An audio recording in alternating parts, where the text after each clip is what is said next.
नमस्कार बच्चों, आज इस वीडियो में क्लास 9th मैथ प्रश्नावली 8.2 चतुर्भुज के प्रश्न 3 को सॉल्व करेंगे। इसके पहले के वीडियो बना दिए हैं, नहीं देखें तो प्लेलिस्ट में डाल दिए हैं, वहाँ जाकर वीडियो को देख लें। चलिए देखिए प्रश्न 3 क्या कर रहा है। ए बी सी डी एक आयत है जिसमें पी क्यू आर और एस क्रमशः भुजाओं A B B C C D और डी ए के मध्य बिंदु हैं। दर्शाइए कि चतुर्भुज पी क्यू आर एस एक सम चतुर्भुज है। इस तरह से देखिए इसका फिगर बनेगा, ठीक ना। ए बी सी डी एक आयत है, देखिए इस तरह से ए बी सी डी ये आयत बना ली है, ठीक ना। और कह रहा है कि ए बी का मध्य बिंदु कितना है, पी है, जिसमें कह रहा है पी क्यू आर और यस क्रमशः, क्रमशः मतलब पहले ए बी फिर बी सी फिर सी डी, इस तरह से। तो ए बी का देखिए पी है, ठीक ना, बी सी का क्यू है और सी डी का आर है, ठीक। इस तरह से डी ए का एस है, ये मध्य बिंदु हैं, ठीक। यहाँ से देखिए ये मध्य बिंदु है इसका, ये मध्य बिंदु ये है, ये है, ये मध्य बिंदु को इस तरह से मिला दिया गया, ठीक ना। तो कह रहा है कि चतुर्भुज पी क्यू आर एस एक सम चतुर्भुज है। देखिए यहाँ पी क्यू आर एस ये जो चतुर्भुज ये बन रहा है, ये कह रहा है सम चतुर्भुज है, हमको ये सिद्ध करना है, ठीक ना। ये देखिए इसका ये ए सी विकर्ण है और ये है, ठीक ना। तो जो दिया है पहले देखिए क्या दिया है, उसको हम लोग को करना है। तो दिया है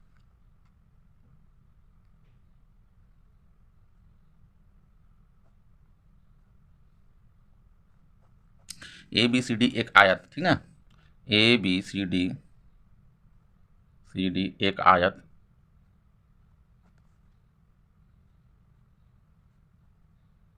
आयत, ठीक ना। और जिसमें क्या करा P Q R S, P Q R और यस, यस क्रमशः, क्रमशः भुजाओं A B B C C D और डी ए का मध्य बिंदु है, मध्य बिंदु है, ये दिया है, ठीक ना। सिद्ध क्या करना है कि पी क्यू आर एस एक सम चतुर्भुज है, ये सिद्ध करना है, सिद्ध करना है।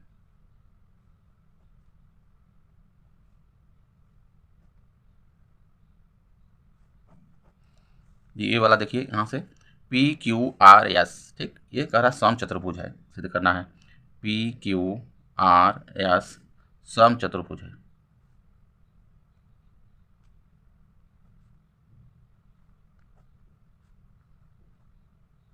ये सिद्ध करना है, ठीक ना।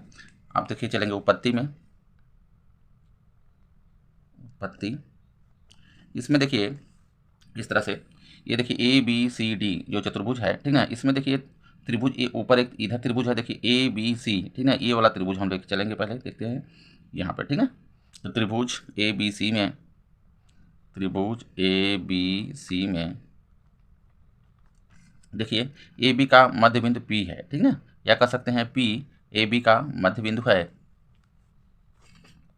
पी ए बी का मध्य बिंदु है,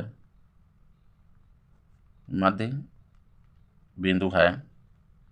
ये देखिए दिया हुआ है, ठीक ना, ये मध्य बिंदु है, इस तरह से ब्रैकेट्स में दिखा देंगे, दिया है। और इसी त्रिभुज में देखिए जो यहाँ पे बी सी का मध्य बिंदु क्यू है, यानी क्यू बी सी का मध्य बिंदु है, क्यू बी सी का मध्य बिंदु है, बिंदु है। ये भी है, देखिए दिया हुआ है, ब्रैकेट्स में दिखा देंगे, दिया है, ये दिया है इस तरह से, ठीक है। अब देखिए ये त्रिभुज, ठीक है, ए बी सी का, यानी ए बी का मध्य बिंदु ये है, बी सी का मध्य बिंदु क्यू है।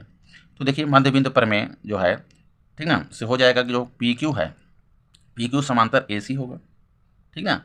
तो यहाँ पे देखिए हो जाएगा अतः, अतः पी क्यू समांतर ए सी, ठीक ना। और होता है देखिए इसी में, और जो पी क्यू है ये हाफ ए सी के बराबर होगा, ठीक ना। पी क्यू बराबर 1/2 ए सी के ये बराबर होता है हमेशा, ठीक। ये कैसे हुआ, समीकरण पहले बना लेते हैं। यह हुआ मध्य बिंदु प्रमेय से। कैसे हुआ, मध्य बिंदु प्रमेय से, मध्य बिंदु प्रमेय से, मध्य बिंदु प्रमेय से, ठीक है। अब देखिए इसी प्रकार हम देखिए इधर ए सी डी त्रिभुज में चलते हैं, किसमें, ए सी डी में। तो यहाँ से देखिए इसी प्रकार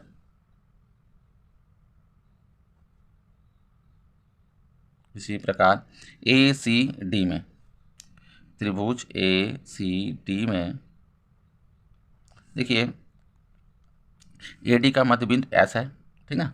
ए डी का मध्य बिंदु एस है, यानी एस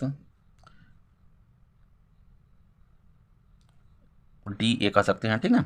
डी क्योंकि लिखा हुआ है इसमें क्वेश्चन में डी ए लिखा हुआ है, तो क्वेश्चन के अनुसार ही कर लेते हैं। यहाँ पर हो जाएगा एस जो है कि डी ए का मध्य बिंदु है, मध्य बिंदु है, ठीक ना।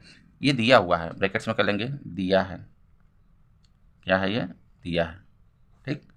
और देखिए यहाँ पे सी डी का मध्य बिंदु आर है, आर सी डी का मध्य बिंदु है, सी डी का मध्य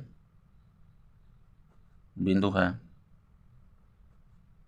ये भी देखिए दिया हुआ है, ब्रैकेट्स में कर देंगे, दिया है।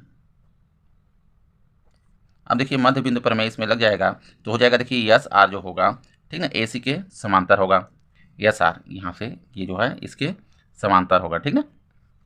अतः यस आर समांतर ए सी, और यस आर जो भुजा है, ठीक ना, ए सी के आधा, ए सी का आधा करेंगे बराबर होगा, यानी हाफ ए सी के बराबर होगी। इसको समीकरण 2 बना लेते हैं। कैसे हुआ ये, मध्य बिंदु प्रमेय से, मध्य बिंदु प्रमेय से, ये मध्य बिंदु प्रमेय से हुआ, ठीक ना। अब देखिए समीकरण 1 और 2 से थोड़ा समझिए। देखिए यहाँ समीकरण 1 में देखिए पी क्यू समांतर ए सी है, और समीकरण 2 में एस आर समांतर ए सी है, ठीक ना। तो कह सकते हैं कि पी क्यू समांतर एस आर हो जाएगा, क्योंकि ये इसके समांतर है, ये इसके समांतर है, तो ये दोनों भुजाएं क्या है, समांतर हैं, तो ठीक ना, तो ये भी समांतर होंगी, एक दूसरे को होंगी। और यहाँ पर देखिए पी क्यू बराबर 1/2 ए सी है, और एस आर बराबर 1/2 ए सी है। इसमें भी देखिए ए सी के बराबर ही है, ए सी के बराबर ए भी है 1/2, तो कह सकते हैं कि पी क्यू बराबर एस आर हो जाएगा। तो समीकरण 1 और 2 से देखिए हो जाएगा यहाँ से पी क्यू समांतर, ठीक है, किसके समांतर हो जाएगा, ये एस आर के समांतर, एस आर के समांतर। इस समीकरण इसको 3 बना लेते हैं, और देखिए पी क्यू बराबर हो जाएगा एस आर, ठीक, पी क्यू बराबर एस आर हो जाएगा, इसको समीकरण 4 बना लेते हैं, ठीक है। यहाँ पे थोड़ा समझ लीजिए, देखिए पी क्यू समांतर एस आर, यहाँ पे देखिए पी क्यू ये है समांतर हो गया ये एस आर, इधर के यानी ये भुजा इस भुजा क्या है, समांतर है, और पी क्यू बराबर एस आर, यानी पी क्यू बराबर एस आर भी है, यानी बराबर भी है और समांतर भी है। इस तरह से देखिए समीकरण 3 और 4 से कह सकते हैं कि पी क्यू आर एस क्या है, समांतर चतुर्भुज है, ठीक ना, क्योंकि देखिए यहाँ ये भुजा क्या है, समांतर है और बराबर है, तो ये भी क्या होंगी, समांतर और बराबर ही होंगी, ठीक ना, इधर का भी। तो समीकरण 3 और अतः समीकरण 3 और 4 से पी क्यू आर एस एक समांतर चतुर्भुज है, एक समांतर चतुर्भुज है, ठीक ना। देखिए हम इसको समांतर चतुर्भुज तो सिद्ध कर दीजिए, लेकिन हमको इसको क्या करना है, सम चतुर्भुज हमको सिद्ध करना है। सम चतुर्भुज का मतलब ये इसकी सभी भुजाएं क्या है, ये बराबर हैं, ये हमको सिद्ध करना है। अगर देखिए यहाँ से ध्यान से पी क्यू बराबर अगर हम क्यू आर हम सिद्ध कर दें, तो जब दो आसन्न भुजाएं बराबर होती हैं तो ये भी भुजाएं दोनों क्या होंगी, इसके ये बराबर होंगी, तब ये क्या हो जाएगा, सम चतुर्भुज हो जाएगा। तो मेरा मकसद देखिए अब क्या होना चाहिए, यहाँ पे जो पी क्यू है, ठीक है, पी क्यू बराबर हमको क्यू आर करना है।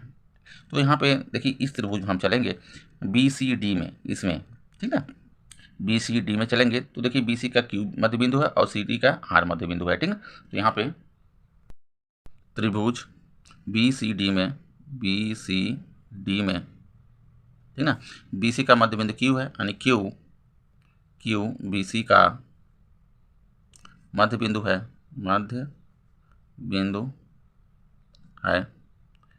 ठीक ना। ये दिया है, देखिए ब्रैकेट्स में लिख देंगे, दिया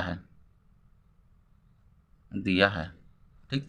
यहाँ पे देखिए सी डी का मध्य बिंदु आर है, यानी आर सी डी का मध्य बिंदु है, आर सी डी का मध्य बिंदु है, मध्य बिंदु है। ये भी देखिए दिया है, ठीक ना। मध्य बिंदु प्रमेय इसमें भी लग जाएगा। देखिए मध्य बिंदु प्रमेय लग जाएगा तो हो जाएगा, देखिए यहाँ पे क्यू आर समांतर बी डी हो जाएगा, ये क्यू आर, देखिए क्यू आर समांतर बी डी, ठीक ना।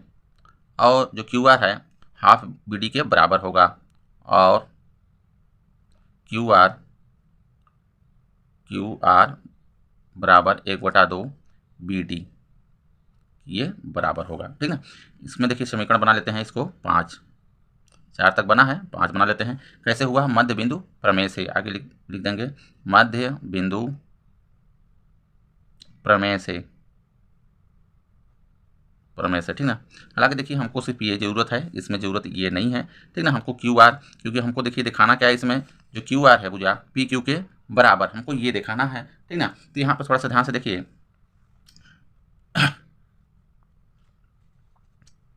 जो देखिए यहाँ पे विकर्ण देखिए जो AC है, ठीक ना, ये क्या है BD के बराबर है, क्योंकि ये हम लोग का आयत में विकर्ण क्या होते हैं, दूसरे के ये बराबर होते हैं, ठीक ना। तो यहाँ पे विकर्ण देखिए बराबर होंगे AC बराबर BD।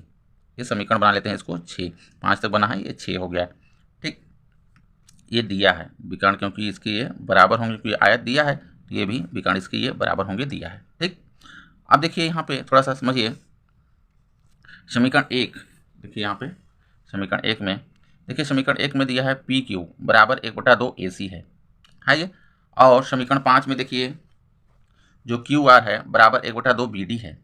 लेकिन देखिए AC और BD दोनों बराबर हैं, तो BD के स्थान पर हम AC लिख कर सकते हैं, ठीक ना। AC कर सकते हैं यहाँ पे, जब AC यहाँ पे कर लेंगे तो क्यू आर बराबर 1/2 AC हो जाएगा, ठीक ना। और यहाँ पे देखिए समीकरण 1 में जो है कि पी क्यू बराबर 1/2 AC है, तो AC इसमें भी है, देखिए 1/2 AC और इस समीकरण में भी है, 5 में भी AC है इधर का, ठीक ना। तो इधर के लेफ्ट वाला भी क्या होंगे, दोनों बराबर होंगे, यानी पी क्यू जो है क्यू आर, ठीक ना, पी क्यू क्या हो जाएगा, ये बराबर होगा, ठीक ना। समझ में आ रहा है? इस तरह देखिए समीकरण 1 5 और 6 से, समीकरण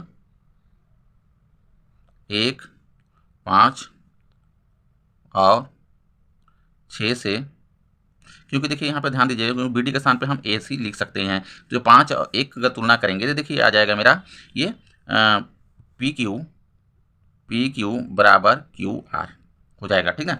यहाँ पर देखिए फिगर में पी क्यू जो है ये पी क्यू आर क्या हो गया, ये बराबर हो गया। तो देखिए आसन्न भुजाएं अगर बराबर हैं, ठीक ना, तो ये हो जाएगा सम चतुर्भुज होगा। यहाँ पे इस तरह से लिखेंगे, अतः पी क्यू ये PQRS, ठीक ना, PQRS एक सम चतुर्भुज है, क्योंकि एक समांतर चतुर्भुज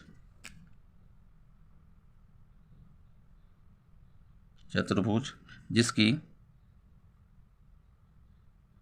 आसन्न भुजाएं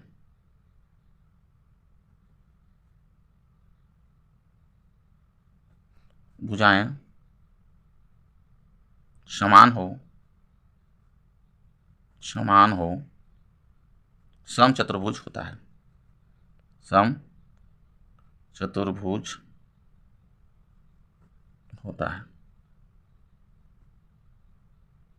ठीक ना। इस तरह से देखिए ये, क्योंकि आसान्य भुजाएं देखिए अगर ये पी क्यू और क्यू आर ये बराबर हैं, ये भी क्या होंगे, इसके ये बराबर होंगे, यानी सभी भुजाएं क्या हैं, इसमें बराबर हैं। इस तरह से ये सम चतुर्भुज हो जाएगा, ठीक। वीडियो अच्छा लगा हो तो लाइक करें, चैनल को सब्सक्राइब कर लें। धन्यवाद।